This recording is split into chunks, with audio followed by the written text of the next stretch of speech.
Good morning, everyone. I hope you guys are all having a blessed week. Mine's going really good. I'm out here today. It's fairly quiet right now. We'll see if we can record a couple videos before we have too many trains, planes, and automobiles. So listen, I want to talk to you today about curses that we bring on ourselves. And you might say, is it possible to bring a curse on ourselves by something we might say or do? And then minutes later forget all about what we said or did, and then all of a sudden we brought a curse on ourselves. Is that possible? Well, I want to look at a couple of instances where it was definitely possible. First of all, we have Jacob and Esau. And as y'all know the story, Esau went out hunting and he got very hungry, and he came back and told his brother, "Give me some of that red soup you just made." And he says, "Well, I'll give it to you if you sell me your birthright." And he goes, "Well, what good is my birthright if I die of hunger?" I mean, Esau was thinking, well, this has nothing to do with my birthright. I just want a bowl of soup. So he traded his birthright for a bowl of soup. And then later on, their mother tells Jacob to pretend he's Esau. And he went into his father, and he had, a bunch of goat skins, so he was all hairy and had on his brother's clothes, so he smelled like him. And he went right in there and just ripped off his brother's birthright. But he didn't really rip him off because he had bought it from his brother. So his brother gets mad and he's going to kill him. So the mother sends Jacob off to her brother Laban. And Jacob gets there, and Jacob was a conniver. I mean, his whole life he was a conniver. That's what he did. He was a con man. And he went to live with his uncle Laban, and he soon found out that Laban was twice the con man that Jacob ever thought of being. So he agrees to work for his uncle for 7 years for his daughter Rachel.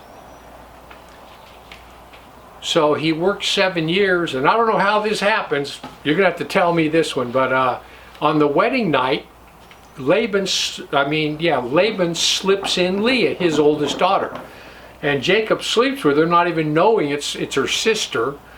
And the next morning he's all upset, and so he agrees to work 7 more years for Rachel, the one he already worked 7 years for.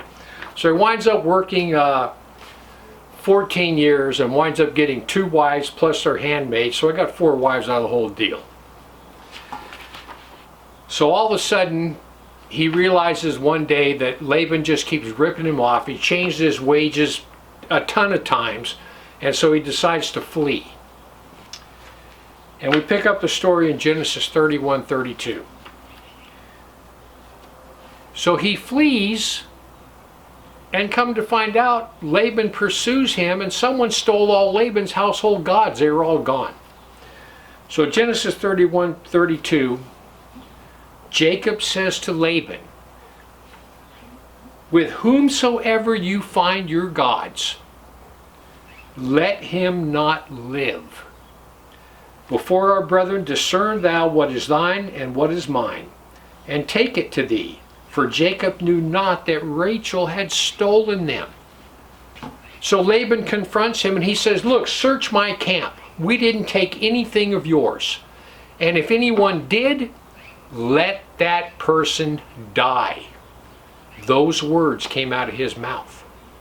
And then Laban leaves, everything's fine, they all just go on about their business. When we pick it up in Genesis 35:17, this is what it says. "And it came to pass when she was in hard labor that the midwife said unto her, Fear not, for thou art about to have a son. And it came to pass, as her soul was departing, for she died, that she called his name Benoni, but his father called his name Benjamin." So Jacob cursed his favorite wife. Rachel was his favorite wife. She was his total love of his life. When you read in Genesis, she decided everything. Between her sister and the two handmaids, she decided who was to sleep with him at night. She was in charge of everything. She was his absolute favorite wife, the love of his life. But he cursed her when he said, "Whoever stole your gods, let them die." And her very next child, just a little bit down the road, she dies because he cursed her. Now let's take a look at another curse. Matthew 27:24. When Pilate saw that he could prevail nothing, but that rather atonement was made, he took water and washed his hands before the multitude, saying, "I am innocent of the blood of this just person. You see to it." Then the people answered and said, "His blood be on us and our children." So here's Pilate. He represents Rome. And he discovers right off the bat, this guy's not guilty of anything. This is a religious thing. They're envious of him. And that's why they want him dead. So Pilate said, "Look, he hasn't done anything. And then he gets a note from his wife saying, "Don't mess with that dude. I had a dream about him last night." So Pilate says, "I've washed my hands. Myself, I am guilty, not guilty of the blood of this innocent person." And then the Jews said, all of them, "His blood be on us and our children." They brought down a literal curse upon themselves. And the minute they said that, the minute those words came out of their mouth, the demonic host just instantly said, stop. What just came out of their mouth gives us a legal right to pursue and absolutely persecute these people and their descendants. We go on to read Matthew 24, where Jesus predicted this. "And Jesus went out and departed from the temple, and his disciples came unto him to show him the buildings of the temple. And Jesus said unto them, You see all these things? I say unto you, there shall not be one stone left upon another, that all of them are going to be cast down." So the Jews brought a curse upon themselves, and not even 35, 40 years later, the Roman general Titus came down in 68 AD, besieged Jerusalem, and in 70 AD he destroyed that city completely, and he dispersed the Jews over all the known world at the time. They brought the curse on themselves. And then we go on. World War II, Hitler. 1939 to 1945, Hitler spent 7 years trying to completely annihilate the Jews. They killed 6 million of them. Part of the curse that the Jews brought on themselves.